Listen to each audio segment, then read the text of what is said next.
근본경전연구의 해피법당의 공부 성과를 말하자 하면 뭐니 해도 사부니까야를 중심으로 하는 우리 공부 기준을 꿰어가지고 삶의 메커니즘을 구명했다라는 거지요. 부처님 가르침이 어느 하나도 우리 삶의 이야기를 벗어나 있지 않다. 불교 안에는 형이상학이 없다.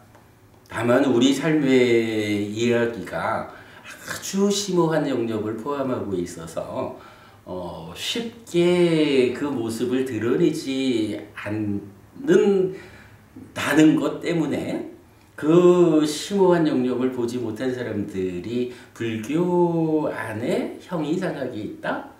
불교 형이상학 이런 표현을 하지만 이제 우리가 니까야를 꿰어가지고 구명하는 바에 의하면 불교에는 형이상학이라고 할 것이 없다. 오직 우리 사는 이야기를 표면의 영역이든 저 깊은 영역이든 부처님이 깨달음에 의한 완전한 지혜로서 완전하게 보아서 알려주는 삶의 이야기가 있을 뿐이다. 이런 내용이죠. 그래서 부처님께서 보아내신 그 삶의 이야기를 잘 꿰었다 취합해 보니까 산다라는 것이 무분별하게 사라지는 게 아니라 어떤 정해진 틀 위에서 진행이 되는 거더라. 그래서 바로 그 삶이 진행되는 틀을 그림으로 그려낼 수 있었다. 삶의 메커니즘 이래 되는 거죠. 그래서 불교가 이러한 삶의 전개의 과정에서 내 삶에 이러이러한 괴로움이 있더라 라는 것을 부처님이 고란 이름으로 제시하는 거죠. 그런가 하면 이러한 괴로움이라는 것이 내 삶의 어느 자리에 어떤 문제가 있어서 생겨나는 것일까? 라고 설명해 보면 가래를 전후하는 12단계의 어떤 삶의 전개 과정, 문제 상황을 부처님 제시해 주죠. 그래서 그거 바로 12연기, 삶의 메커니즘에 그 번호를 붙이면 12연기다 이렇게 말하는 거죠. 그런가 하면 우리 삶에 수반되는 이런 괴로움이 해결될 수 없는 것일까? 그렇지 않다는 거죠, 부처님. 내가 그 괴로움을 완전하게 소멸했다 라고 해서 고멸의 모습을 드러내 보여주죠. 그리고 어떤 방법으로 어떤 실천에 의해서 이러한 괴로움이 소멸할까? 바로 팔정도라고 하는 특별한 길에 의해서 그 방법에 의해서 가래를 전후한 12연기적인 과정에 의해서 생겨나는 괴로움의 문제를 괴로움을 생겨나게 하는 그 문제들이 있는 그 자리에 정확하게 대응함으로써 괴로움의 원인들을 해소하는 거죠. 원인이 해소되면 결과가 생길 수 없다. 이런 이유로 팔정도가 작용을 하면 12연기의 고리가 끊어지고 가래가 부서지는 이런 일에 의해서 고멸이 실현된다. 이게 고진멸도 사성제잖아요. 그래서 우리가 이름은 삶의 메커니즘이라고 붙였지만 이제 부처님께서 깨달음의 눈으로 우리 삶이 어떤 틀을 가지고 전개되는 것일까? 라고 보아서 다양한 경전을 통해서 알려주신 그 부분을 정리하니까 삶의 메커니즘이다. 이렇게 이제 우리가 그려낸 거죠. 제가 생각해도 그렇습니다. 근본경전연구의 해피법당의 공부가 오직 삶의 메커니즘이라는 이 틀을 구명한 그것을 가장 큰 성과로 하고 그 틀 위에서 모든 이야기가 진행이 되는 거죠. 사실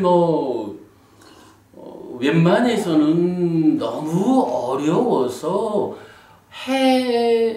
해석하기 어려운 그런 경전들도 사실은 이런 메커니즘 위에 적용을 해가지고 이 이야기는 동일한 이야기인 것 같지만 삶의 표면에 적용한 설명이고 이 이야기는 왜 동일한 이야기가 다르게 쓰일까?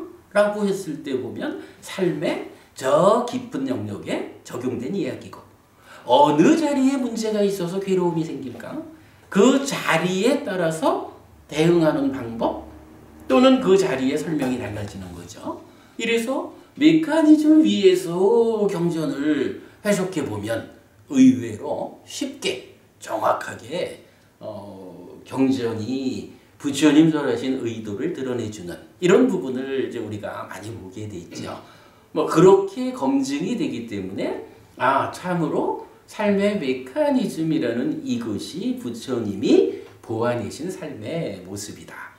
앞으로 불교가 이 메커니즘이 공증되고 메커니즘 위에서 니까야가 온전하게 해석이 될 때 부처님의 깨달음을 바르게 드러낼 것이다. 불교가 으뜸 종교로서의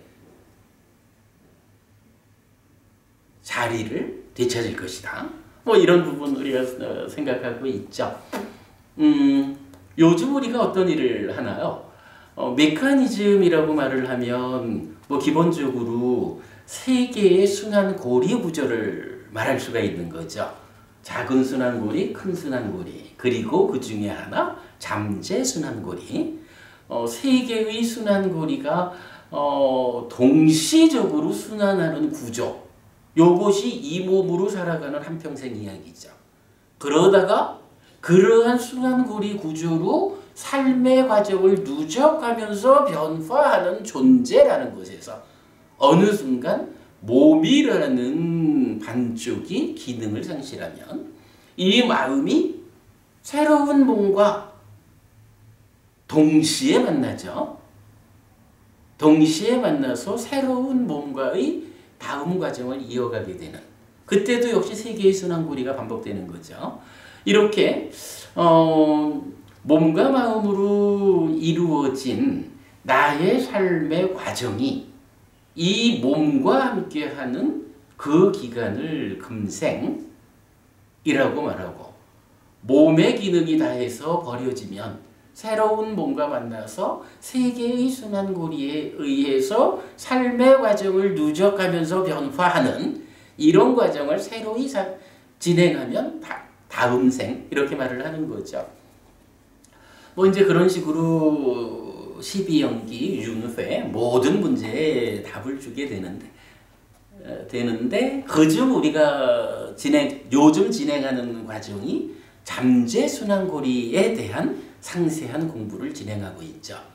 그래서 따지자면 우리가 메커니즘 이야기를 한 게 벌써 여러 해 됐습니다만은 이제 2018년 판으로 메커니즘을 새로이 정리하는 이 특강의 과정에서 잠재순환고리의 부분을 잠재라는 이 용어를 사용하는 용례를 다 좀 보자 라고 해서 아누세띠 잠재하다라는 이 단어를 사용하는 경전을 다 좀 찾아본 거죠. 그래가지고 그 경전을 순서대로 다 보자 라고 진행하고 있습니다.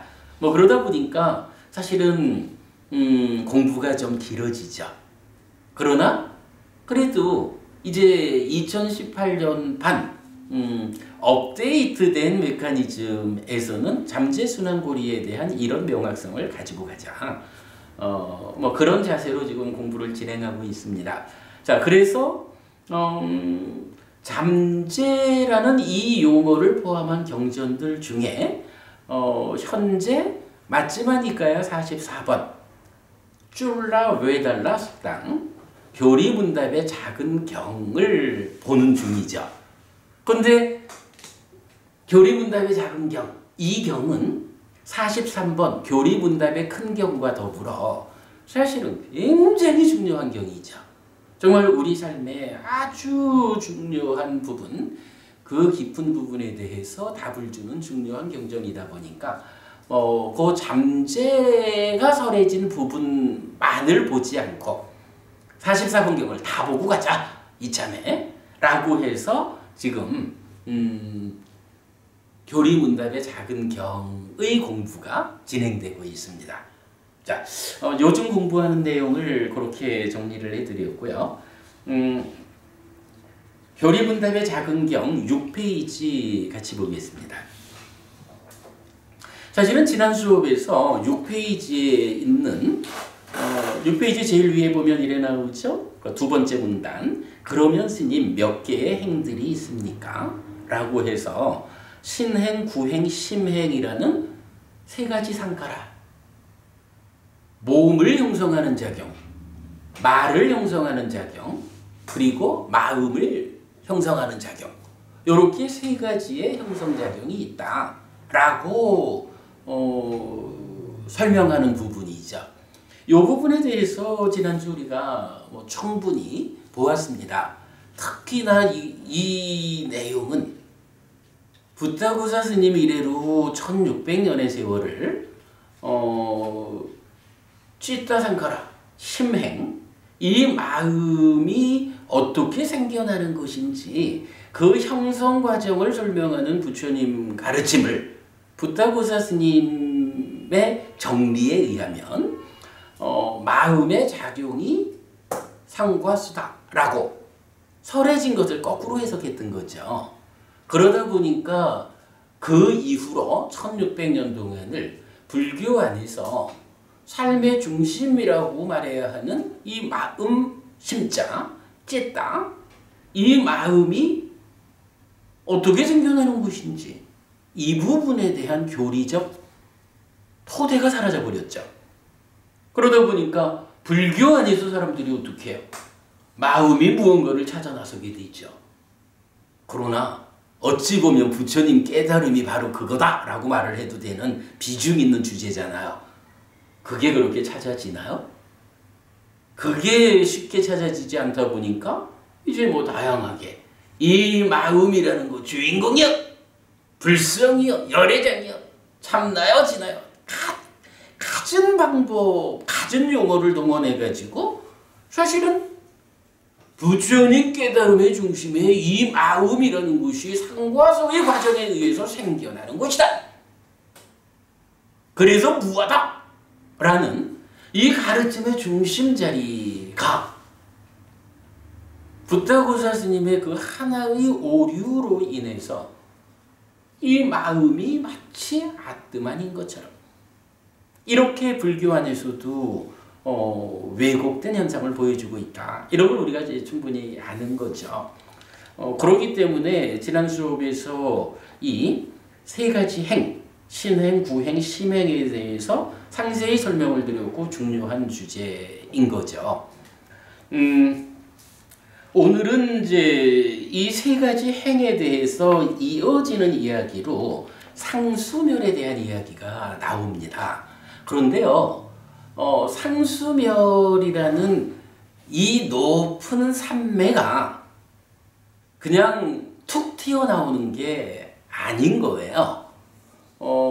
바로 이 세 가지 행이 설명되는 그 연장선상에서 상수멸이 설명되거든요. 자, 그래서 오늘 수업은요, 6페이지 세 가지 상에 대한 부분을 다시 한번 읽어보면서 상수멸로 연결해 들어가도록 하겠습니다. 자, 이렇게 보죠. 그러면 스님 몇 개의 행들이 있습니까? 도반위삭하여 이런 세 가지 행들이 있습니다. 신행, 구행, 심행. 그러면 스님 무엇이 신행이고 무엇이 구행이고 무엇이 심행입니까? 도반위삭하여 들숨도 날숨도 신행이고 윗닦아도 윗자라도 구행이고 상과 수가 심행입니다. 그러면 스님, 왜 들숨도 날숨도 신행이고 왜 윗닦아도 윗자라도 구행이고 왜 상과 수가 심행입니까? 도반위삭하여 들숨도 날숨도 몸에 속하는 것들이고 그 법들은 몸에 묶여 있는 것들입니다. 그래서 들숨도 날숨도 신행입니다. 도반위삭하여 먼저 윗닦아 한 뒤 윗자라 한 뒤 나중에 말을 터뜨립니다. 그래서 윗닦아도 윗자라도 구행입니다. 상과 수는 심에 속하는 것들이고 그 법들은 심에 묶여 있는 것입니다. 그래서 상과 수가 심행입니다. 자, 여기까지 지난주에 본 겁니다. 그리고는 이제 경전은 계속 이어집니다. 그러면 스님, 어떻게 상수멸의 증득이 있습니까? 해서 상수멸이란 용어가 나타납니다.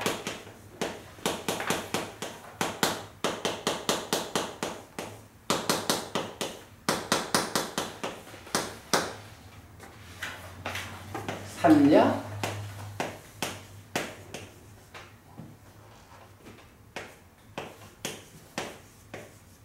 외다 이뜨와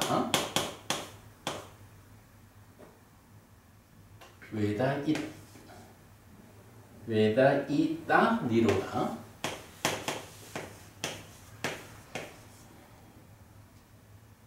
사마빠띠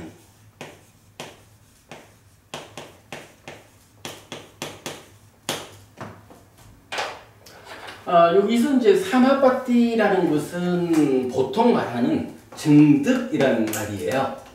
뭐 성취하다, 판매를 성취하다, 들다 그런 의미죠. 니로다, 요게 멸이고요. 산냐, 상입니다. 외다 있다라는 말이 나왔어요. 박법부님, 우리 상수멸이라 그러면 요 상과 멸 사이에 뭐가 나와야 돼요? 수. 수는 뭐죠? 외다나가 나와야 되죠. 그런데 외다나 대신에 외다있다라는 단어가 쓰인 거예요. 외다약디라는 단어가 있어요. 이게 경험하다,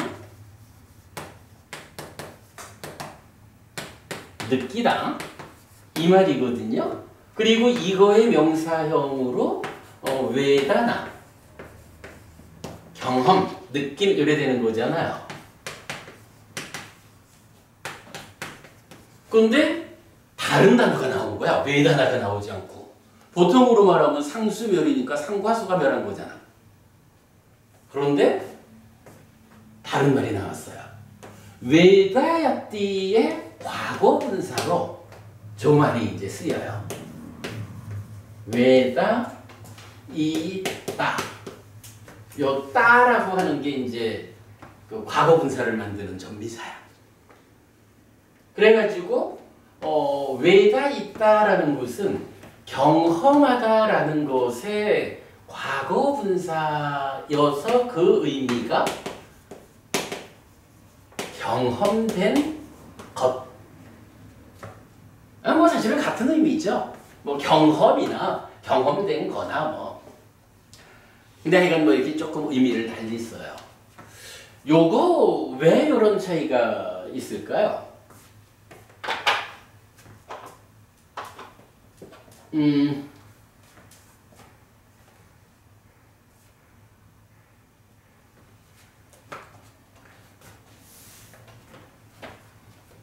경험되었다라는 것은 메커니즘적으로 어떻게 나타났죠? 위자티, 인식작용이 있죠. 여기에 육네이처, 안입이 설신의, 그리고 색성향 미촉법,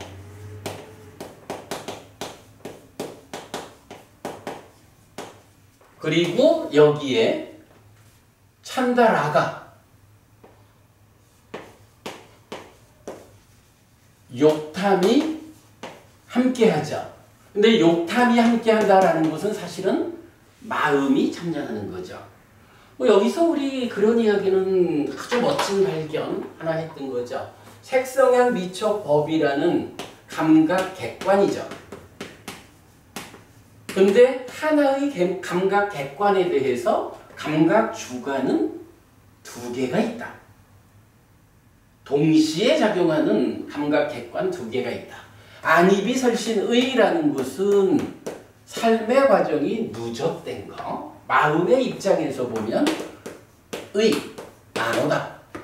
그런데 참다라가라는 것은 요걸 우리가 어떻게 표현했죠? 지금 삶의 행위자. 지금 삶의 행위자인 찌다.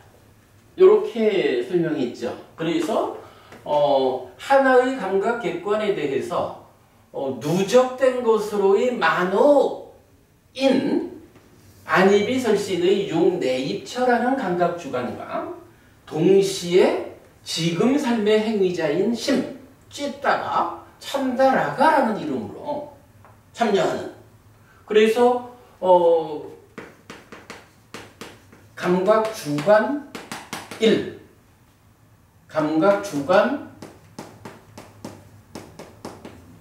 2 해서 두 개의 감각 주관이 동시에 하나의 감각 객관을 인식하는. 요거 우리 지난번에 보았죠. 이 개념이 정말 아주 중요한, 정말 특별한 관점이죠. 자, 이러면 여기서 어떤 일이 생기나요?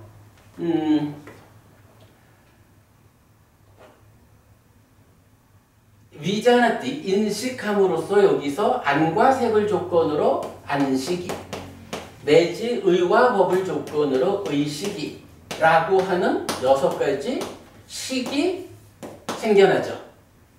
누적된 것이 지금 삶의 행위자와 함께 대상을 인식하면 새로운 식을 새끼치는 이런 걸 보게 되죠.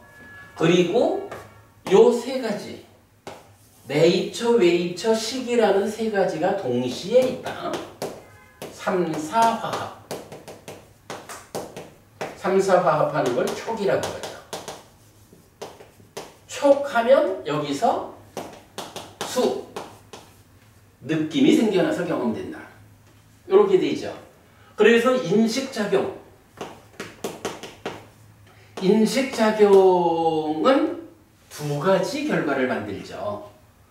한 가지는 식을 만들고 한 가지는 수를 만들죠.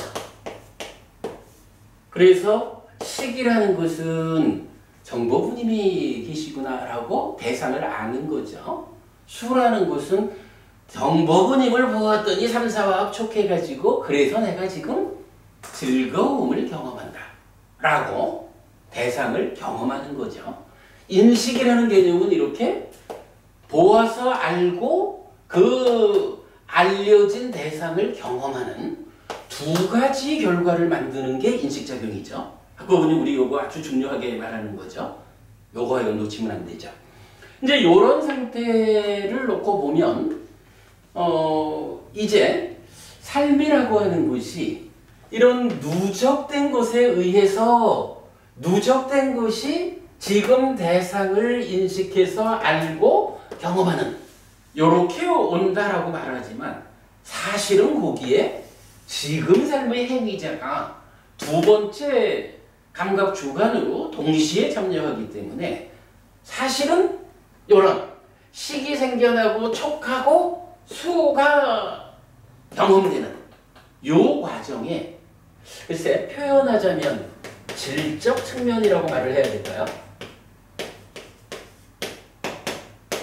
질적 측면. 어떻게? 탐진치가 어떻게 관여할까? 요 얘기는 달리 말하면 번뇌라는 것이 어떻게 영향을 미치고 있을까? 요런 개념이죠. 여기서 보면 감각주관 1번 누적되는 것이 보는 자가 되어서 대상을 보는 여기에서는 그냥 쭉 골격적으로 보니까 알고 경험했어. 이렇게 되죠. 그런데 이때에 나도 있어 라고 지금 삶의 행위자인 쥐다가 감각주관 2번으로 참여를 하니까 어떤 일이 생겨요? 아는데 어떻게 알죠? 요 심이 탐진치에 오염된 상태로 심이 오면 어떻게 돼요? 안입이 설신 의를 붙잡아가지고 비열이 자극하게 만들죠? 색성형 미촉법을 붙잡아가지고 어떻게 만들죠? 니미타 상태로 만들어버리죠? 그죠?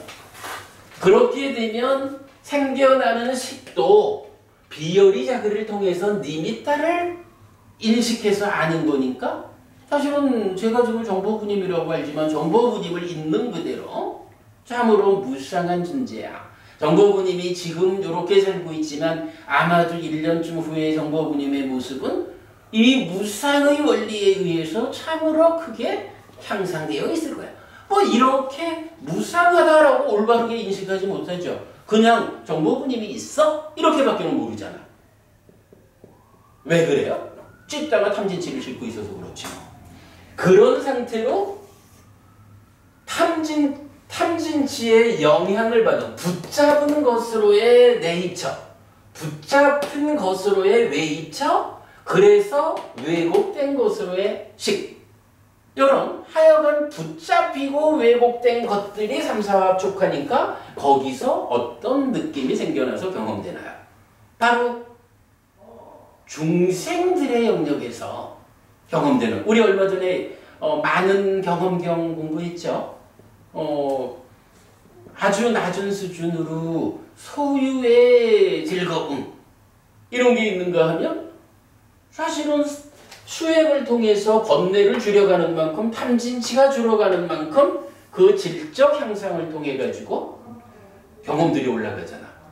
그죠? 이제 그런 식으로 수까지를 오는 거예요. 근데 이제 요때 요 수라고 하는 게 뭐냐 하면 그냥 외다나 이렇게 말을 해도 돼요. 오온 중에 하나라는 개념으로는 외다나야 이게 수. 그런데 요거를 무언가 이런 메커니즘적인 설명을 좀 하면 이게 훨씬 더 멋있고 상세하잖아, 좋잖아, 그죠? 그러면 요거를 어떻게 표현할 수 있어요? 번뇌라는 것이 뭐죠? 번뇌 사실은 이거 상이 병든 상태죠.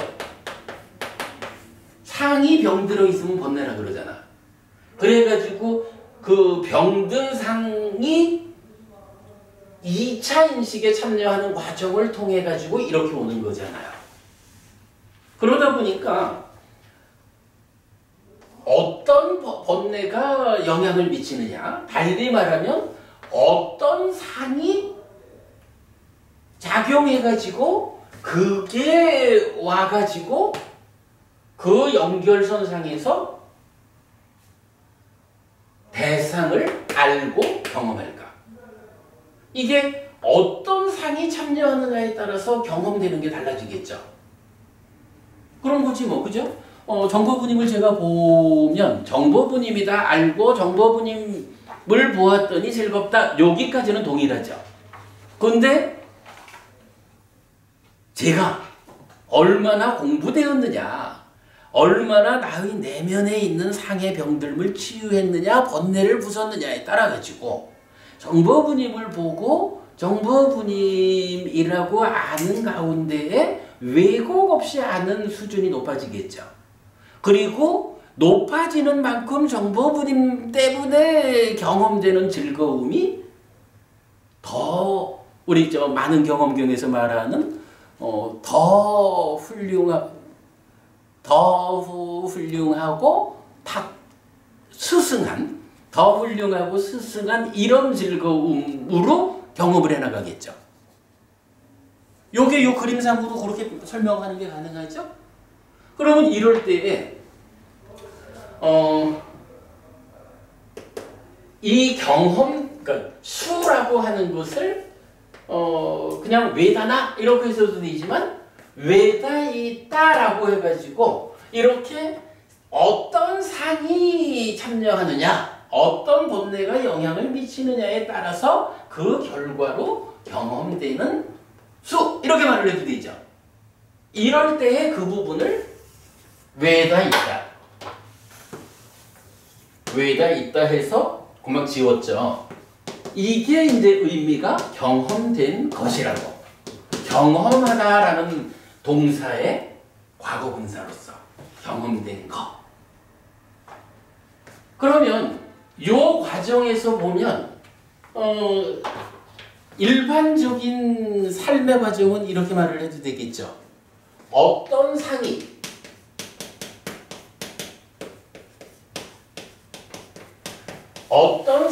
간섭해 참여했느냐에 따라서 어떤 것이 경험될까? 이렇게 말을 해도 되겠죠. 그죠? 여러분 보면 하여간 어떤 상이 참여했느냐에 따라서 어떤 것이 경험되느냐. 질적인 설명을 할 수가 있잖아요. 근데 이제 뭐 여기서 이제 경험된 것이라는 것은 어쨌든 락, 고, 불고불락 이렇게 될 텐데 불고불락에 대해서는 좀 달리 설명을 하고 락이라는 것은 불교적으로는 달리 말하면 이게 고멸이죠. 부처는 가르침의 중심은 어디 있나요? 부처는 나는 오직 고와 고멸을 말한다.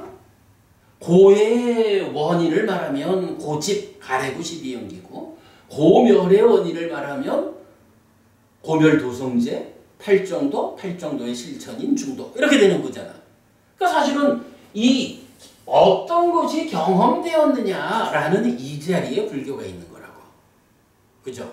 우리가 사실 알고 모르고를 떠나서 부작용 없이 또 제한 없이 행복할 수만 있다라고 하면 다르고 필요 없는 거예요. 그게 불교 잘한 거고 완성한 거지 뭐. 이렇게 말을 해도 되잖아요. 그래서 삶이라고 하는 것이 이렇게 설명이 되는 거야.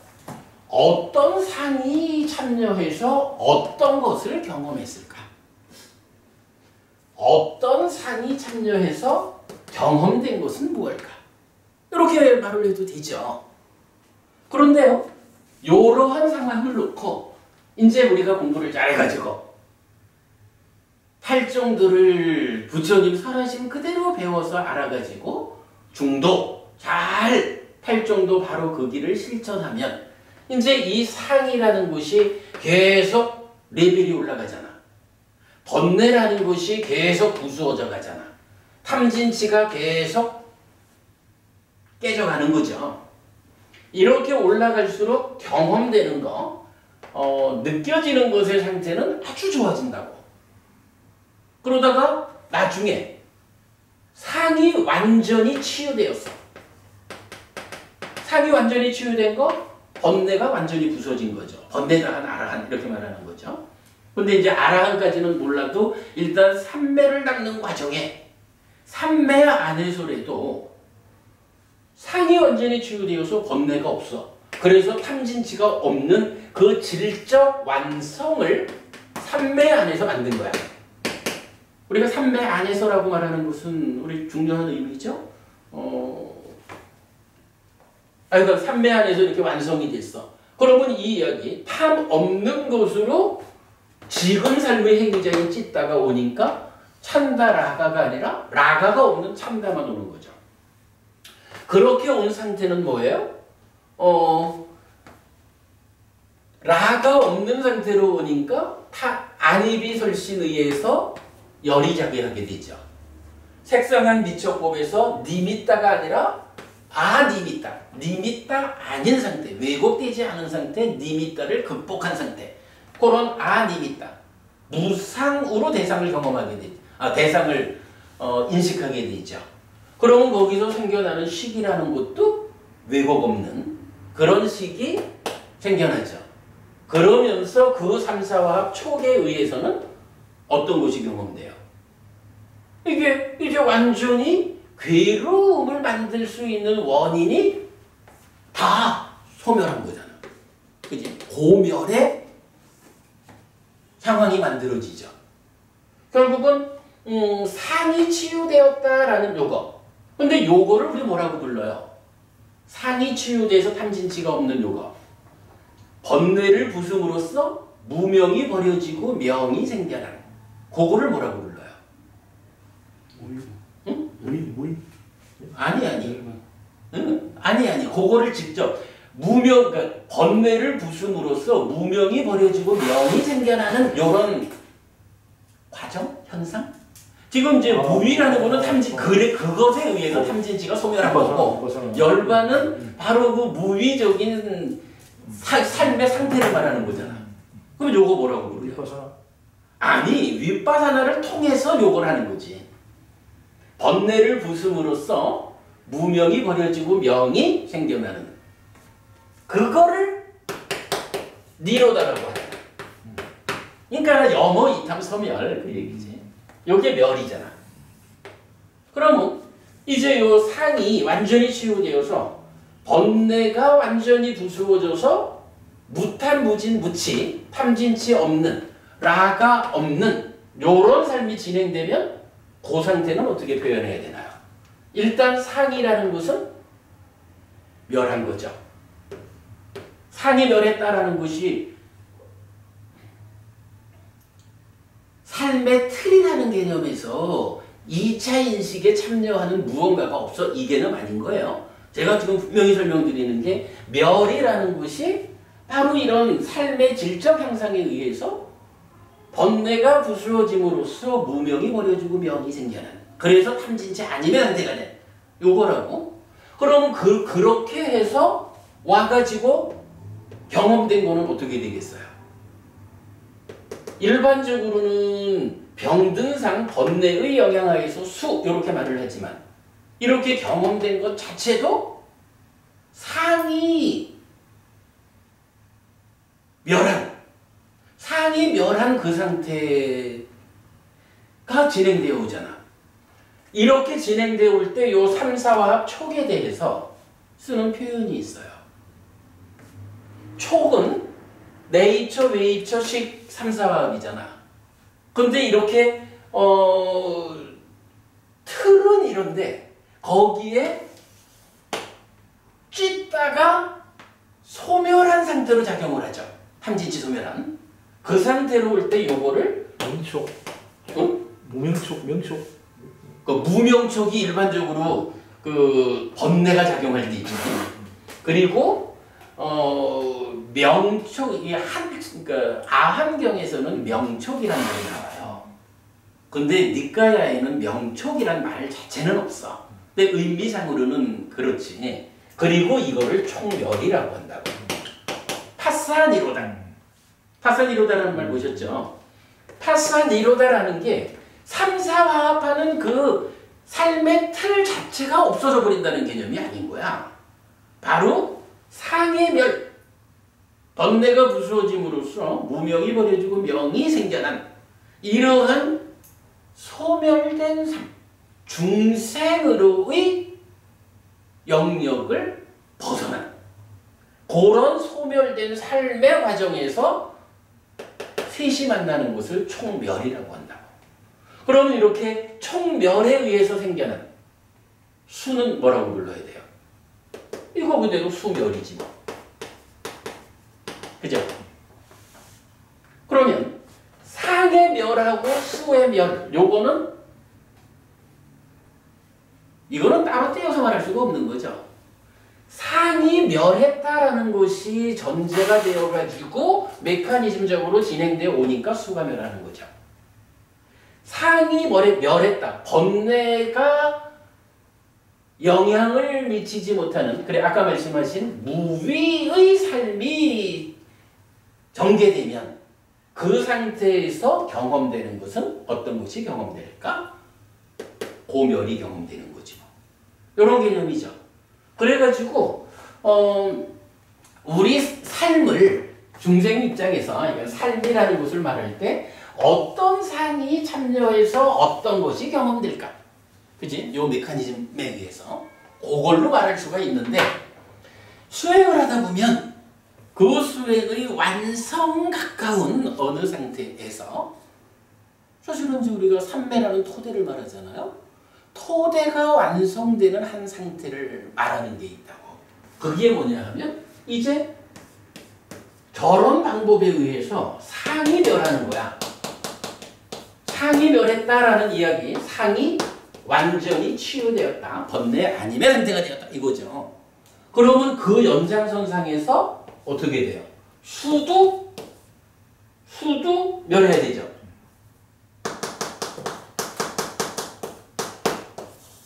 근데 이때 수는 외가나가 아니라 그러니까 오온의 수 이렇게 보지 않고 이러한 상의 연장선상에서 설명되는 거기 때문에 외다야띠의 과거 분사를 써서 외다있다 경험된 것 이렇게 표현하고 있는 거죠.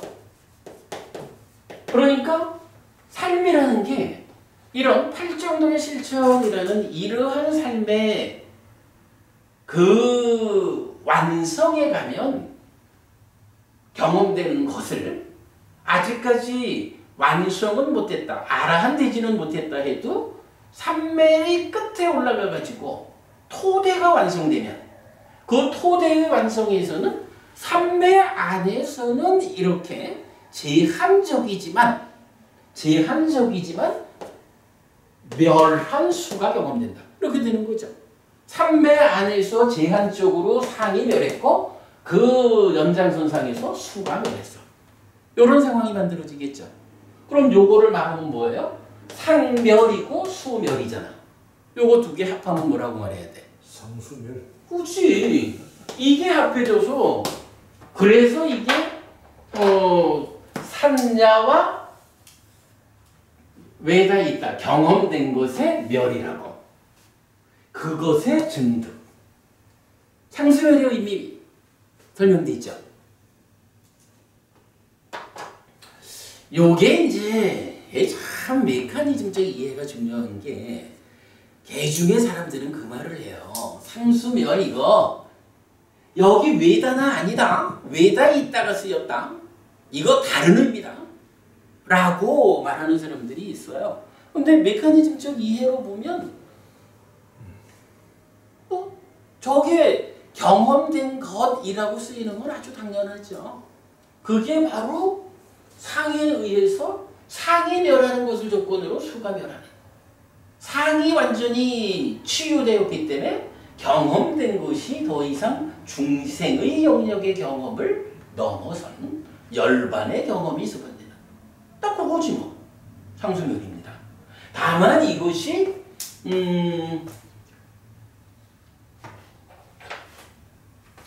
완성이 되지 못하는 이유는 뭐죠? 이게 상수멸을 완성이라고 말하지 않는 거. 일시적이기 때문에. 그거를 우리가 어떻게 봐야 될까요? 자, 일반적으로 중생은 누구예요?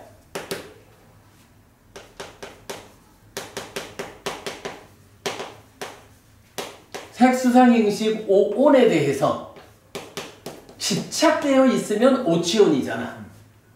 그죠? 그래서 이게 이제 오치온인 중생이라고.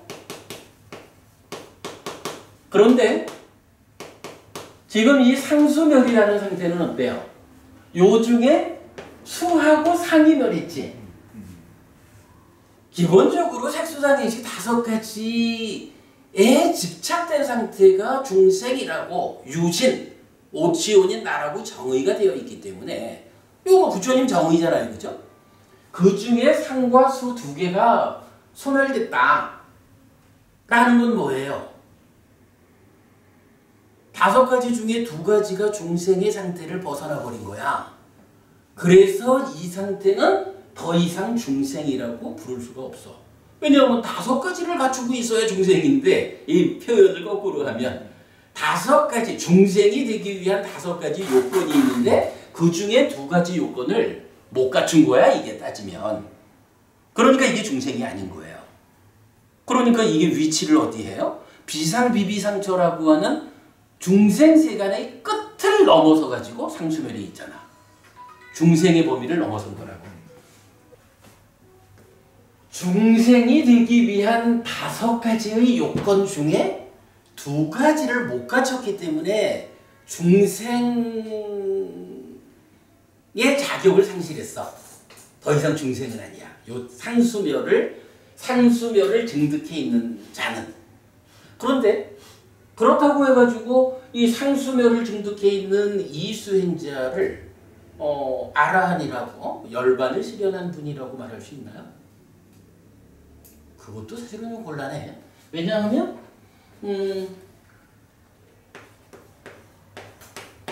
아라한이라고 말하려면 아라한은 사실은 오치원에서 말하는 이 취가 없어진 거잖아. 그러니까 색수상행식 5온 모두에 대해서 취가 없는 거잖아. 이게 표현하자면 그런 거죠. 그런데 상수멸이 중득되어 있는 수행자는 2가지밖에 못 갖춘 거야. 5가지 모두에 대해서 집착을 떼어내야 하는 것을 조건으로 하는 아라한의 입장에서는 5가지 중에 2가지밖에 못 갖춘 게 되는 거야, 거꾸로. 그러니까 아직까지 아라한이 아닌 거야. 그러면 이제 해야 하는 일은 뭐예요? 색과 행과 식 3가지를 떼내야 되죠. 근데 사실은 이거는 또 조금 달리 봐야 되는 게 있죠. 여기서 벗어난다라고 하는 것은 집착을 떼내는 거지 색수상행식 5온 자체를 깨부수는 이거하고는 다르잖아요. 그러니까 색이라고 하는 것도 색이라는 이거를 깨부수는 게 아니라 색으로부터 벗어나면 돼.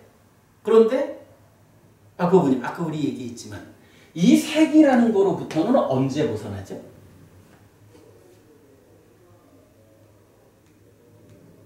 바로 그지. 색상, 물질의 경향을 넘어섰다라고 하는 그 자체가 뭐냐 하면 색으로부터 색에 대한 집착을 떠난 거라고. 그죠? 경향을 떠났다라는 것은 취를 버렸다라는 게 되잖아. 그러니까 따지고 보면 색이라는 것은 공무변처, 즉 무색계에서 이미 버려진 거야. 상수멸이라는 상태는 그럼 요렇게 놓고 보면 상과 수만 이게 아니고 이미 공부변처에서 색은 버려졌고, 그죠? 색에 대한 취는 떨어져 나갔고 수와 상에 대해서를 소멸하고 상수멸이 증득된 거거든요. 그러면 이제 이 상수멸을 증득한 수행자한테 남아있는 거는 행과 식이라는 이 2가지가 있겠죠. 그래서 행과 식에 대한 취를 마저 떼내버리는 과정을 통해서 아라한이 된다. 상수멸을 그래서 이렇게 말하죠. 상수멸을 성취해서 머문다. 거기에서 지혜로서 보아 번뇌를 부순다. 이렇게 되죠.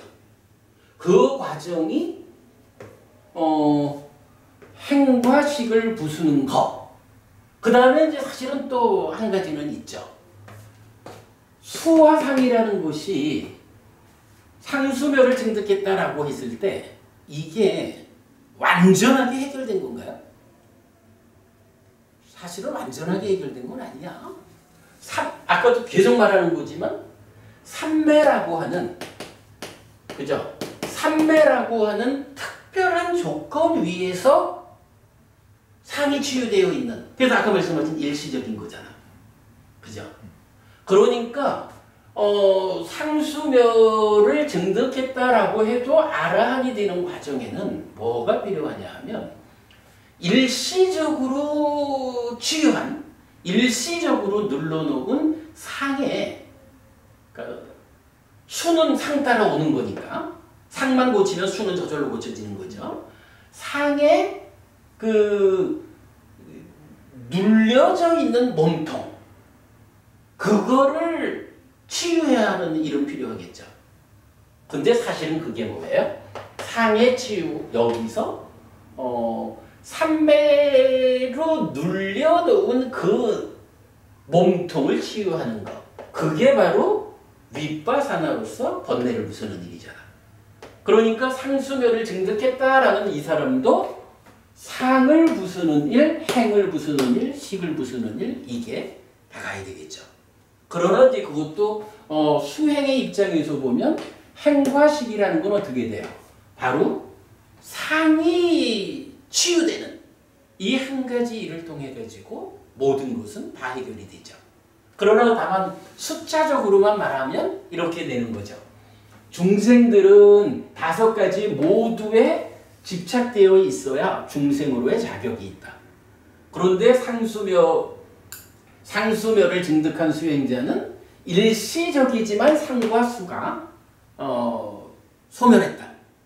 그런데 그 앞에 색도 근데 이제 색은 이게 일단 몸은 가지고 있으니까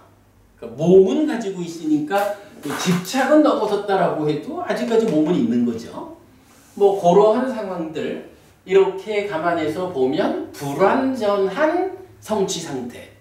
그래서 그 불완전한 성취 상태에서 그 상을 부수는 마지막 일을 통해 가지고 아라한이 되고 아라한이 되어도 사실은 이게 100% 고멸인가요? 그렇지는 않죠. 바로 여기 무색계부터 경향은 넘어섰지만 경향을 넘어섰다라는 거하고 몸이 있다라는 건 다르죠. 아직까지 몸은 있는 건데 몸에서 생겨나는 문제는 남아있는 거죠. 그래서 우리가 지난번 부처님의 날 특강에서도 짚어본 거지만 깨달았다, 아라한 되었다라는 것보다도 열반, 부처님 돌아가시는 일을 통해서 몸에 의한 문제까지도 완전히 해소되는 그게 열반의 의미인 거죠. 뭐 이런 부분에서 5가지 모두의 문제가 해소되는 것으로의 삶의 궁극적인 완성이 설명되죠. 요렇게 이제 상수멸이라는 것이 설명이 되는 겁니다. 아무튼 상수멸을 설명드렸어요. 메커니즘적으로 어떤 상이 작용하느냐에 따라서 경험되는 것이 결정되는 건데 상이 소멸되면 경험되는 것 또한 소멸된 상태로 경험된다. 해탈락이고 열반락이고 그런 거죠. 그런 상수멸이고 그래서 이런 상태는 중생으로의 조건을 일부 갖추지 못한 상태가 됐기 때문에 중생은 일시적이지만 넘어섰고 그러나 아직까지 5가지 모두의 문제가 풀어진 아라한에 이르지 못했기 때문에 또는 삼매라고 하는 이 특별한 상황이 아닐 때에도 문제가 발생하지 않아야 되는 이 진정한 완성에 가지 못했기 때문에 상수멸은 바로 그 일을 하기 위한 토대가 되는 거. 뭐 이런 식으로 이해를 하면 되겠죠. 자, 일단 상수멸 이렇게 설명을 드렸습니다. 이어서 교재 보면 도반위삭하여 상수멸을 증득하는 비구에게 나는 상수멸을 증득할 것이다 라거나 나는 상수멸을 증득한다 라거나 나는 상수멸을 증득했다 라는 이런 것이 없습니다. 다만 이전에 그렇게 심을 닦은 그것이 그런 상태로 이끕니다. 이건 무슨 얘기인가요? 이렇게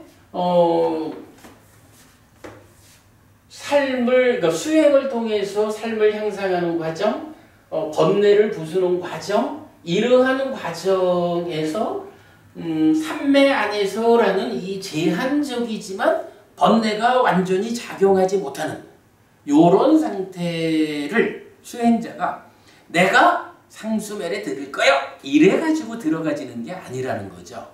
그동안 닦아놓은 우리가 지난번 심해탈 할 때 무상 심해탈에서도 그 얘기가 나왔었죠. 누적된 것이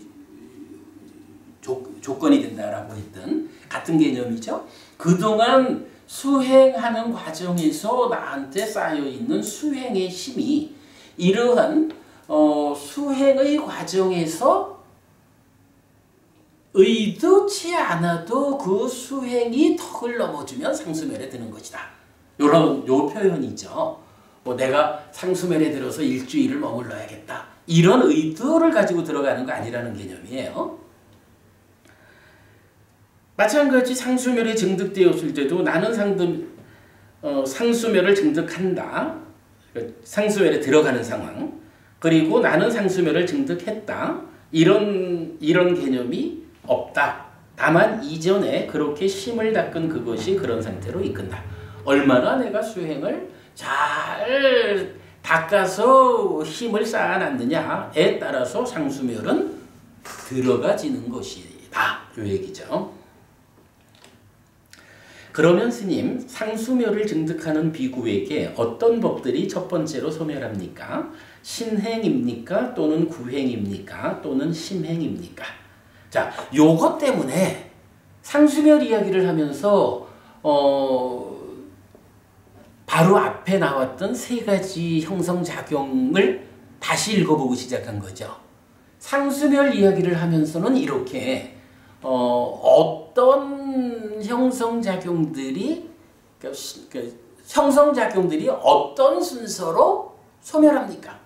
이렇게 질문을 하거든요.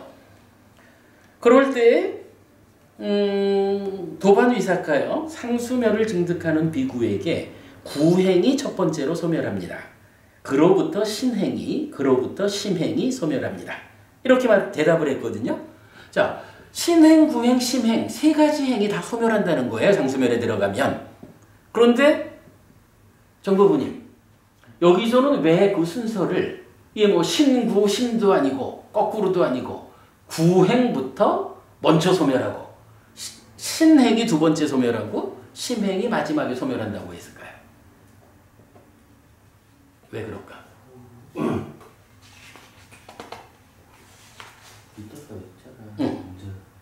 그러니까 왜 그러냐고. 이 세 가지의 순서가 어떻게 된 거냐고.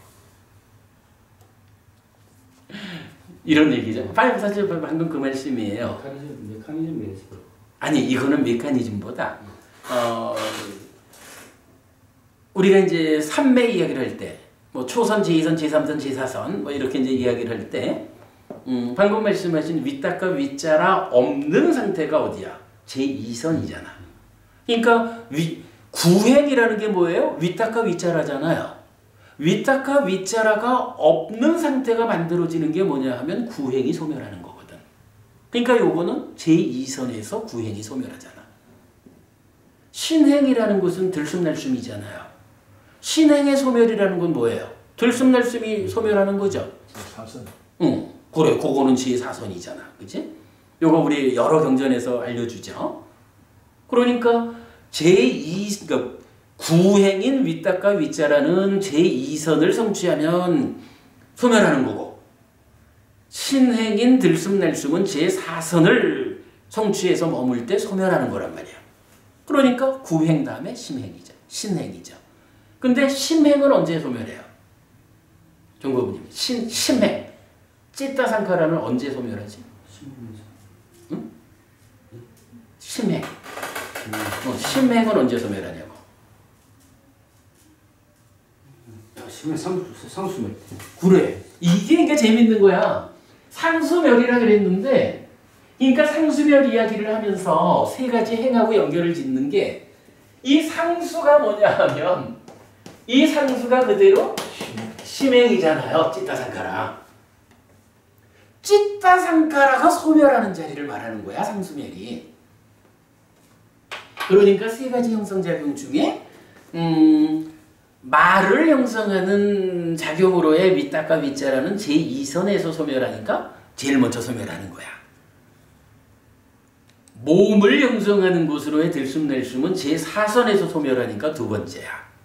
그리고 찌따를 형성하는 곳으로의 상과 수, 요거는 그야말로 그대로 상수멸이지. 그러니까 상수멸은 심행의 멸이다. 이렇게 그냥 정확히 알려주는 거죠. 상수멸의 개념을 이렇게 연결하는 거가 사실은 우리가 눈여겨봐야 되는 거예요. 박보부님 이렇게 연결하는 거 안 해봤죠? 요 개념을 우리가 보자고요. 그래서 지금 상수멸을 말하는 데에서는요, 세 가지 형성작용과 상수멸, 상수멸에 들어갈 때 어떤 순서로 형성작용이 소멸할까? 상수멸에서 나와서 일상의 삶으로 뒤돌아올 때 어떤 순서로 형성작용들이 뒤돌아올까? 이런 부분을 계속 말해주고 있어요. 자, 그러면 그 순서 설명됐죠? 그러면 스님, 어떻게 상수멸의 증득으로부터 나옴이 있습니까? 도반위사카요, 상수멸의 증득으로부터 나오는 비구에게 나는 상수멸의 증득으로부터 나올 것이다 라거나 나는 상수멸의 증득으로부터 나온다 라거나 나는 상수멸의 증득으로부터 나왔다 라는 이런 것이 없습니다. 다만 이전에 그렇게 심을 닦은 그것이 그런 상태로 이끕니다. 이건 뭐 앞에 얘기랑 그냥 똑같은 거죠.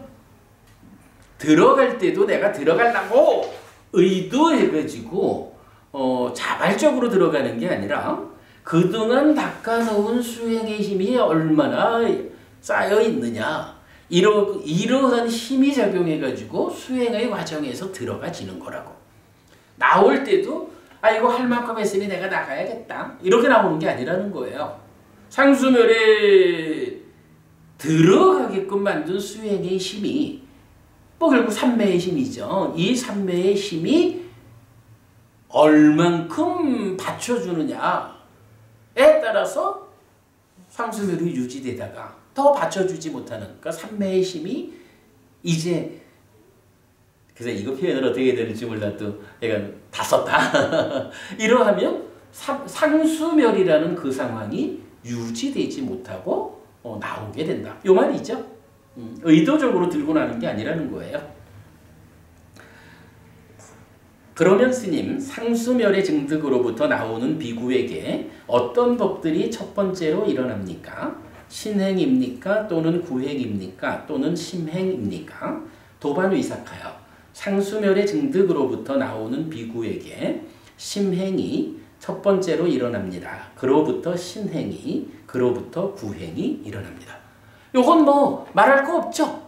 거꾸로지 뭐. 상수멸에 들어갈 때는 제2선, 제4선 상수멸의 순서로 들어갔다면 나오는 거니까 상수멸 밖으로 나올 때는 상과 수가 멸한 상태가 끝나는 거니까 상수가 시작되면서 그러니까 심행이 시작되는 거고, 제4선까지 오면 숨쉬게 되는 거고, 제2선까지 오면 다시 윗닦아 윗자를 하게 되는 거죠. 다 그 순서 말해주고 있어요. 그러면 스님, 상수멸의 증득으로부터 나온 비구에게 몇 가지의 촉들이 닿습니까? 도반위사카요, 상수멸의 증득으로부터 나온 비구에게 세 가지의 촉들이 닿습니다. 정보부님은 제가 고쳐드렸는데 박보부님 공을 가진 촉 이래 됐죠. 그냥 공의 촉으로 해주세요. 공의 촉. 무상을 가진 촉 말고 무상의 촉. 지향 없음의 촉. 이렇게. 이건 무슨 얘기로 봐야 할까요? 상수멸의 증득으로부터 이제 나왔어요. 그랬더니 몇 가지의 촉이 닿습니까? 이랬거든. 여기서 말하는 촉은 뭐죠? 정보부님, 여기서 말하는 촉도 그냥 여기서 똑같이 보죠. 어차피 촉이라는 건 3, 4합 촉이야. 파사는. 그런데 상수멸에 들어갔다라는 건 뭐죠?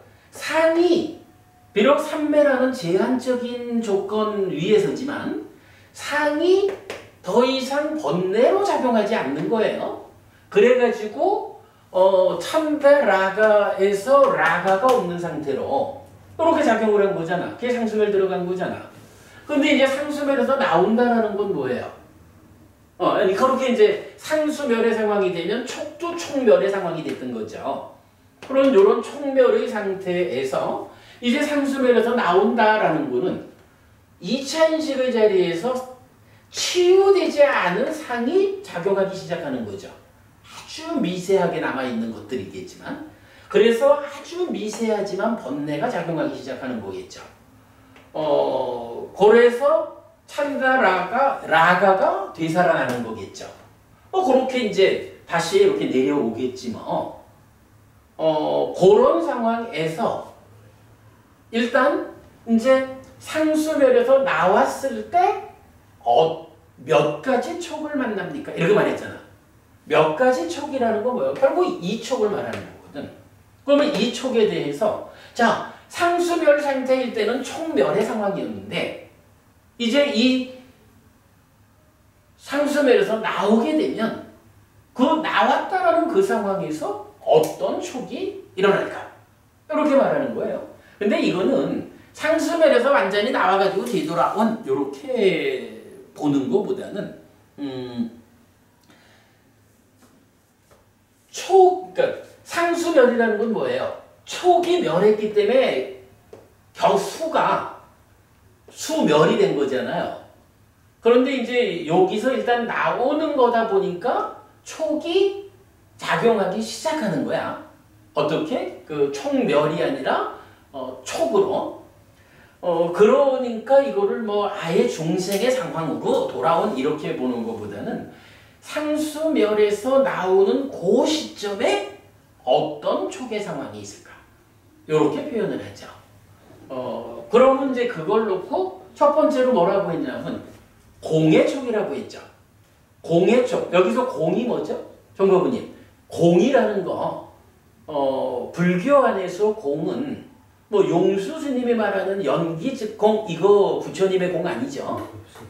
네? 없는가요? 없는 거. 근데 그거 없다라는 곳에 완성에 뭐가 없는 게 나와요? 탐진치 없음이잖아요. 그지? 탐진치가 공하다라는 것까지 그러니까 나의 삶에서 이것저것을 비워내가는 과정이 공을 형성하는 과정이잖아. 그래서 이 공이 완성되었다라는 것은 내 안에 있는 탐진치까지를 다 공하게 만든. 그래서 우리 지난번 심해탈 얘기하면서 공심해탈 이런 이야기 분명히 본 거잖아요. 그러니까 공의 촉이다. 이런 높은 수행의 과정을 설명할 때에 공이라는 게 나오면 이 공은 공해탈이 말하는 공심해탈이 말하는 그대로 탐진치가 공한 그 높은 수행의 상태를 지칭하는 거거든요. 그래서 공의 촉이라는 것은 뭐냐라고 하면 일단 탐진치 없는 상태의 촉이 일단 만나진다는 거야. 그래서 제가 이거를 표현이 좀 어려운 거예요. 상수멸에서 나왔다라고 말을 해도 이게 완전히 중생의 상태로 돌아온 이렇게 보지 말고 거기서 나오는 그 시점 뭔가 작용이 시작되는 점 이렇게 제가 표현을 한 거죠. 그러니까 그 처음 만나는 그 상태는 뭐냐 하면 상수멸이라고 하는 그 중생의 영역을 벗어난 그 상태에서 이제 되돌아와 만나는 요 시점 거기니까 첫 번째로 어떤 촉이 있느냐라고 하니 공의 촉. 이래서 탐진치가 공한 탐진치가 수반되지 않는 것으로의 촉. 사실 이거는 의미상으로 촉멸이에요. 그죠? 그리고 두 번째가 뭐죠? 무상의 촉이죠. 아니미따잖아. 아니미따의 촉이라는 것도 뭐예요? 이게 탐진치가 작용하고 있다라고는 니미따지 아니미따가 아니잖아. 근데 여기 아가 붙어서 아니미따, 무상 이렇게 쓰는 거는 바로 이게 그 시점인 거야. 상수멸이라고 하는 중생의 영역을 넘어선 그 삼매의 경지에서 이제 돌아오자라고 하는 그 경계선을 말하는 거기 때문에 그러니까 무상인 거죠. 그래서 우리가 지난주 심해탈 이야기할 때 무상 심해탈, 무상 심삼매 이런 얘기를 했던 거잖아. 바로 더 설명 필요 없죠. 그냥 아니미따 요 상황이야. 탐진치가 작용하지 않음으로써 아니미따 그 상태. 그리고 세 번째가 지향 없음의 상 이렇게 돼 있죠. 아빠니히땅. 그거는 뭐냐 하면 우리 이제 여기는 지금 안 그려져 있지만 삶의 메커니즘의 입장에서 보면 어때요? 행위가 그러니까 심이 딱가 안에서 난디를 만들어서 가래가 되잖아. 가래가 되면 이때부터 뭐가 나오죠? 윗닦아 하죠. 윗닦아 다음에 어떻게 돼요? 의도, 기대, 지향 해서 사유로 연결되잖아. 이때 요 지향이라는 게 뭐예요? 찢다가 업의 원인이다, 업의 주인이다 이렇게 말하는 게 뭐죠? 잘못 지향된 찢다, 바르게 지향된 찢다. 바로 이런 지향의 자리에서 말을 해주죠. 의도, 기대, 지향이라는 요 자리를 지칭하는 말, 지향, 빤히 있다가 있다고.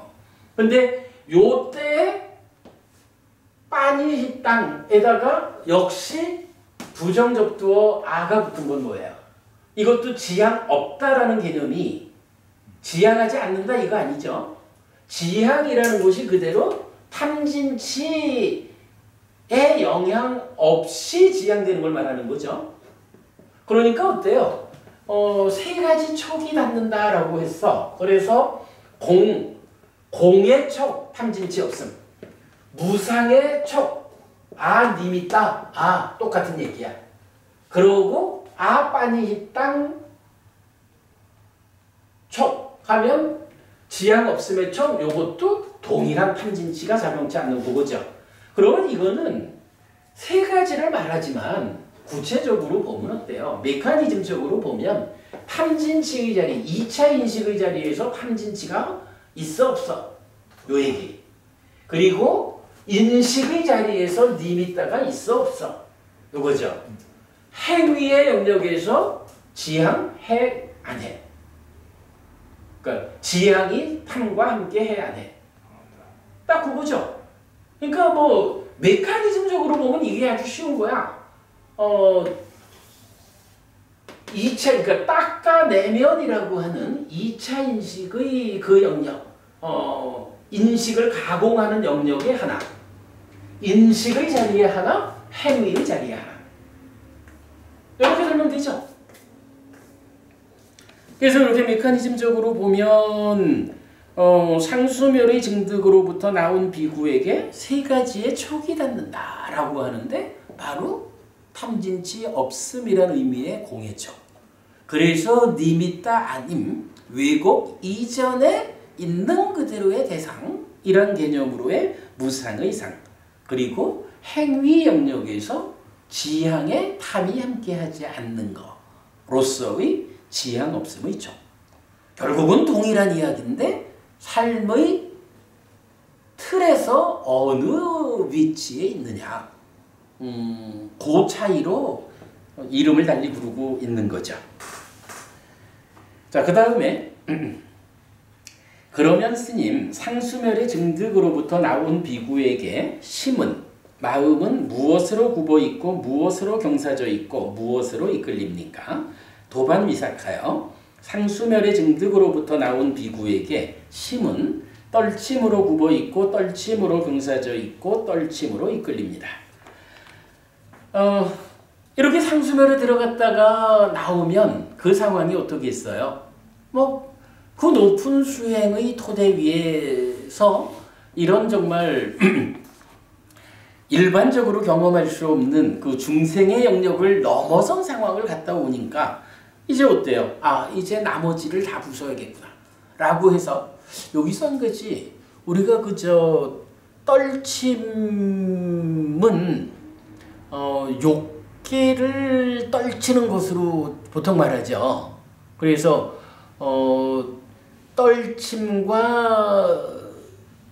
그러니까 떨침을 부대하고 이탐을 부대하고 소멸을 부대하고 노음으로 귀결되는, 요렇게 이제 7가지 보리문법이 말해지잖아요.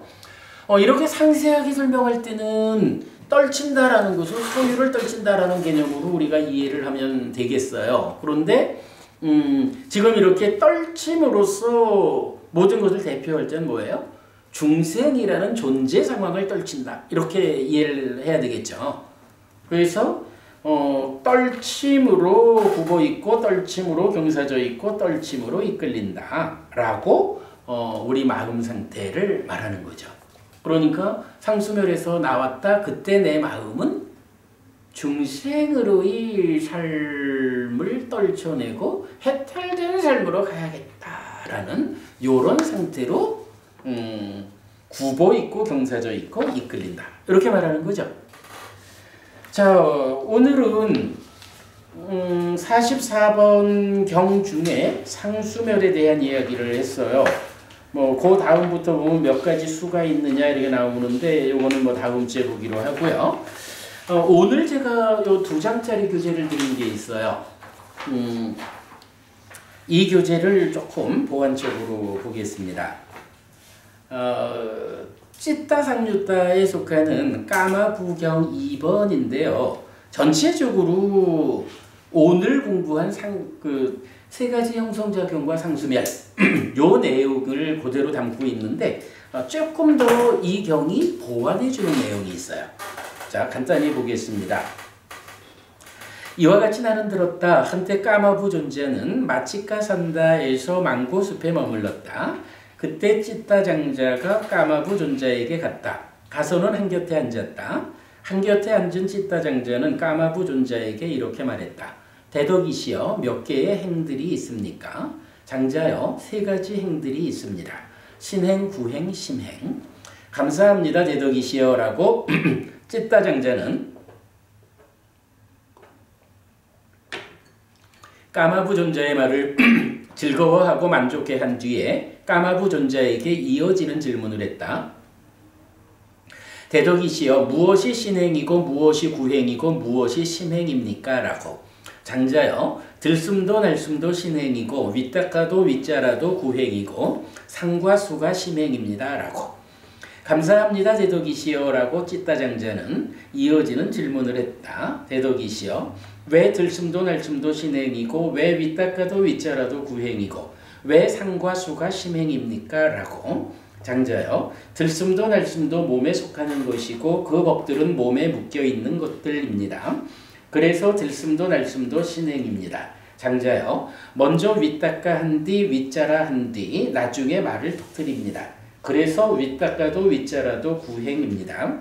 상과 수는 심에 속하는 것들이고 그 법들은 심에 묶여있는 것입니다. 그래서 상과 수가 심행입니다. 감사합니다, 대덕이시여 라고 찌따 장자는 이어지는 질문을 했다.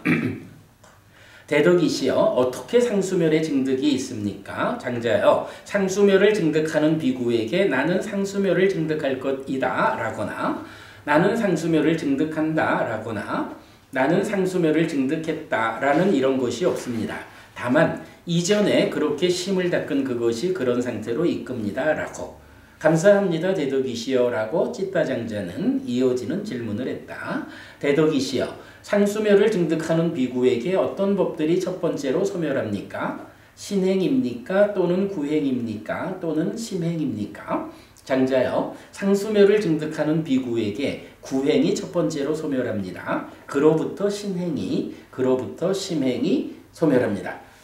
여기까지는 앞의 내용 그대로죠. 자, 그런데 이제 보완적인 주제가 하나 나타나요. 감사합니다, 대덕이시여 라고 찌따 장자는 이어지는 질문을 했다. 대덕이시여, 죽어 사망한 자와 상수멸을 증득한 비구, 이들에게 어떤 차이점이 있습니까? 야, 이거 좀 재밌어요. 죽어 사망한 자, 그러니까 시체를 말하는 거죠. 시체하고 상수멸을 증득한 자하고 어떤 차이가 있습니까? 아니 근데 이게 물어볼 만도 한 게요. 상수멸을 증득한 사람이 어떤 사람이냐 하면 몸도 말도 마음도 다 소멸한 상태잖아. 물론 소멸이라는 의미가 번뇌가 부수어진 이걸 말하는 거지만 그러나 어쨌든 쉽게 말하면 말을 안 하는 거죠. 숨을 안 쉬는 거죠. 그리고 마음이 생겨나는 과정이 정지되어 있잖아요. 물론 그 표현이 좀 그렇게 하면 안 되지. 그러나 어쨌든 이제 그런 상황이죠. 그러니까 이거를 비교해서 물어보는 거예요. 장자여, 죽어 사망한 자에게 신행은 소멸하여 고요하고 구행은 소멸하여 고요하고 심행은 소멸하여 고요합니다. 수명은 다했고 옹기는 식었고 기능들은 부서졌습니다. 신행, 구행, 심행이 소멸하여 고요합니다라고 말을 해요. 이게 이제 하여간 좀 조심스럽게 봐야 되죠.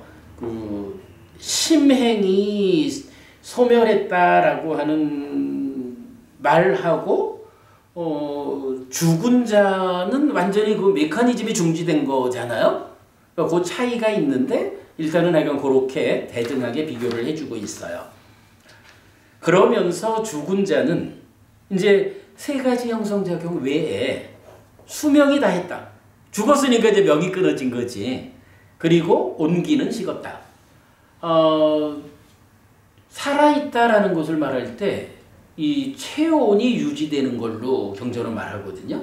그런데 온기가 식었어. 체온이 죽은 자는 이제 체온이 떨어지는 거예요. 그리고 기능들은 부서졌습니다. 안근, 이근, 비근, 설근, 신근, 의근 기능들이 부서졌습니다. 이렇게 죽은 자는 세 가지 형성작용 외에 수명과 온기와 기능의 상태로서 설명을 하고 있어요. 그러면서 장자여, 상수멸을 증득한 비구에게도 신행은 소멸하여 고요하고 구행은 소멸하여 고요하고 심행은 소멸하여 고요합니다. 그러나 수명은 다하지 않았고 온기는 식지 않았고 기능들은 아주 청정합니다. 수명은 다하지 않았다는 건 뭐예요? 죽지 않았다라는 거죠. 살아있는 상태고 온기는 식지 않았다.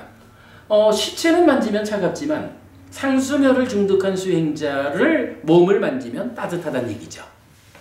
우리처럼. 그리고 기능들은 아주 청정하다. 안근, 이근, 비근, 설근, 신근, 의근은 청정하다라는 건 뭐예요? 탐진치가 함께 작용하지 않는 그러한 정상적인 작용 상태를 말하는 거죠. 장자여, 죽어 사망한 자와 상수멸을 증득한 비구, 이들에게 이런 차이점이 있습니다. 감사합니다 대덕이시여라고 찢다 장자는 이어지는 질문을 했다. 대덕이시여, 어떻게 상수멸의 증득으로부터 나옴이 있습니까? 장자여, 상수멸의 증득으로부터 나오는 비구에게 나는 상수멸의 증득으로부터 나올 것이다 라거나 나는 상수멸의 증득으로부터 나온다 라거나 나는 상수멸의 증득으로부터 나왔다 라는 이런 것이 없습니다. 다만 이전에 그렇게 심을 닦은 그것이 그런 상태로 이끕니다. 감사합니다 대덕이시여 라고 찢다 장자는 이어지는 질문을 했다. 대덕이시여, 상수멸의 증득으로부터 나오는 비구에게 어떤 법들이 첫 번째로 일어납니까? 신행입니까? 또는 구행입니까? 또는 심행입니까? 장자여, 상수멸의 증득으로부터 나오는 비구에게 심행이 첫 번째로 일어납니다. 그로부터 신행이, 그로부터 구행이 일어납니다. 감사합니다 대덕이시여라고 찢다 장자는 이어지는 질문을 했다. 대덕이시여, 상수멸의 증득으로부터 나온 비구에게 몇 가지의 촉들이 닿습니까? 장자여, 상수멸의 증득으로부터 나온 비구에게 세 가지의 촉들이 닿습니다. 공의 촉, 무상의 촉, 지향 없음의 촉. 감사합니다 대덕이시여 라고 찢다 장자는 이어지는 질문을 했다. 대덕이시여, 상수멸의 증득으로부터 나온 비구에게 심은 무엇으로 굽어있고 무엇으로 경사져 있고 무엇으로 이끌립니까? 장자여, 상수멸의 증득으로부터 나온 비구에게 심은 떨침으로 굽어있고 떨침으로 경사져 있고 떨침으로 이끌립니다. 여기까지도 또 동일하죠. 이제 마지막 하나가 아주 좀 특별한 이야기를 해줘요. 감사합니다 대덕이시여라고 찢다 장자는 까마부 존자의 말을 즐거워하고 만족해한 뒤에 까마부 존자에게 이어지는 질문을 했다. 대덕이시여, 상수멸의 증득을 위해 큰 도움이 되는 법들은 몇 가지입니까? 자, 이제 앞에서는 다 그냥 그 구체적인 어떤 액션 방법의 개념 없이 상수멸에 들고 나는 얘기를 했잖아요. 그런데 여기서는 상수멸을 증득하려면 무엇의 도움이 필요합니까? 어떻게 하면 상수멸에 들 수 있습니까? 이걸 말하는 거죠. 장자여, 참으로 그대는 먼저 질문되어야 하는 것을 물었습니다. 그럼에도 나는 설명하겠습니다. 이건 뭐예요? 사실은 찌따장자 그대가 상수멸에 대한 대화를 하자 치면 첫 번째로 할 게 어떻게 상수멸에 들어갈 수 있습니까? 증득할 수 있습니까? 어떤 법들의 도움으로 상수멸을 증득할 수 있습니까? 이걸 먼저 물어봤어야 합니다. 이 얘기죠. 그걸 이제 물었습니다. 그래도 내가 설명할게요.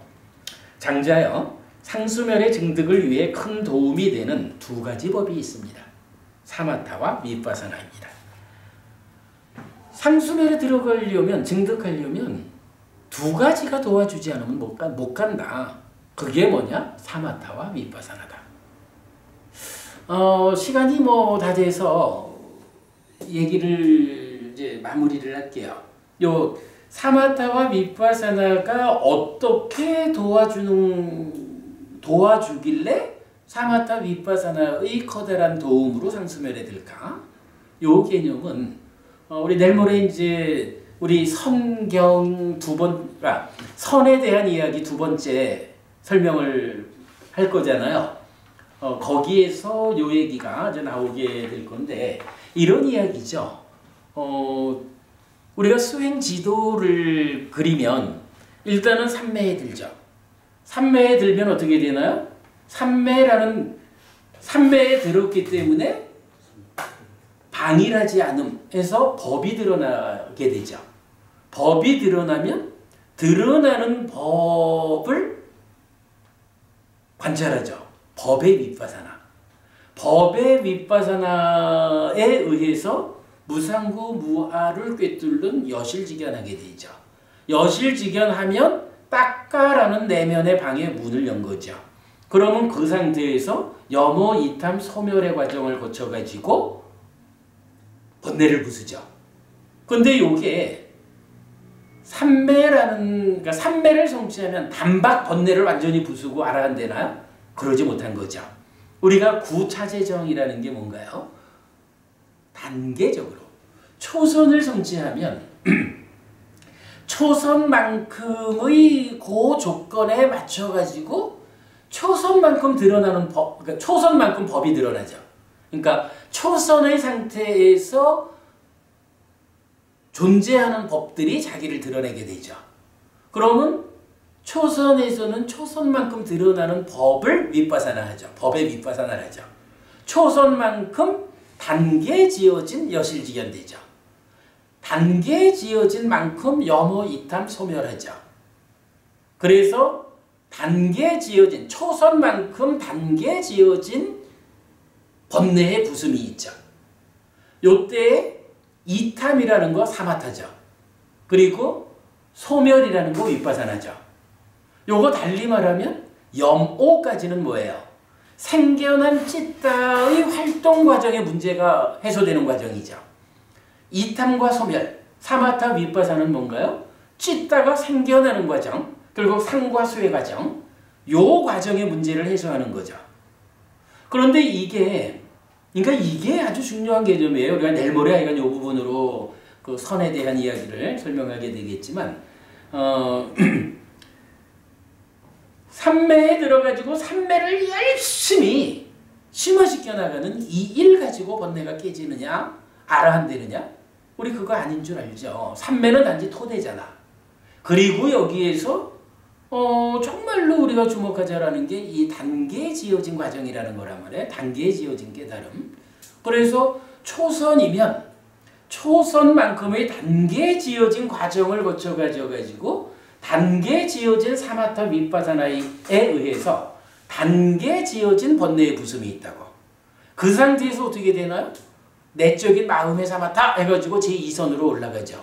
제2선만큼 단계에 지어진 과정에 의한 사마타 윗바사나로 단계에 지어진 번뇌의 부숨이 있죠. 그리고 내적인 마음의 사마타로 제3선으로 올라가죠. 이렇게 쭉 올라가잖아요. 그러면 사마타 윗바사나의 도움을 받는다라는 건 뭐죠? 불교적으로는 제2선을 성취하자라는 요거는요. 초선만큼의 단계 지어진 사마타 윗바사나의 과정을 거쳐가지고 내적인 마음의 사마타로 제2선으로 올라가는 거예요. 그래서 그만큼의 번뇌를 부수고 가는 거예요. 요거를 초선을 성취해서 머문다라고 말하는 거잖아요. 불교 밖에서 다른 수행자들이 삼매를 닦을 때는 어떡하나요? 그냥 이만큼 마음을 집중했어. 집중을 더하자 이래가지고 삼매 상태로만 올라가잖아. 그죠? 불교 안에서 제시되는 수행하고 불교 밖에서 삼매를 심화하는 거의 차이가 뭐냐면 바로 이거죠. 삼매라는 집중력을 향상해서 올라가는 이 과정에 비해서 불교는 초선만큼의 상태를 성취에 머물면서 그만큼 단계 지어진 사마타 윗바사나를 통해서 그만큼 단계 지어진 양의 번뇌를 부수고 올라간다는 얘기죠. 이래가지고 이런 상황을 반복해가지고 비비상처까지 갔다는 건 뭐예요?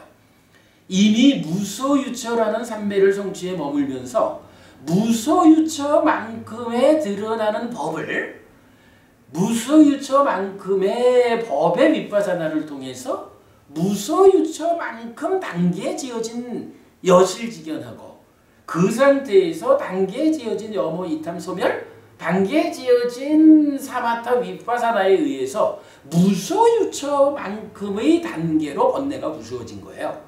그리고 내적인 마음의 사마타로 비상비비상처로 올라가잖아.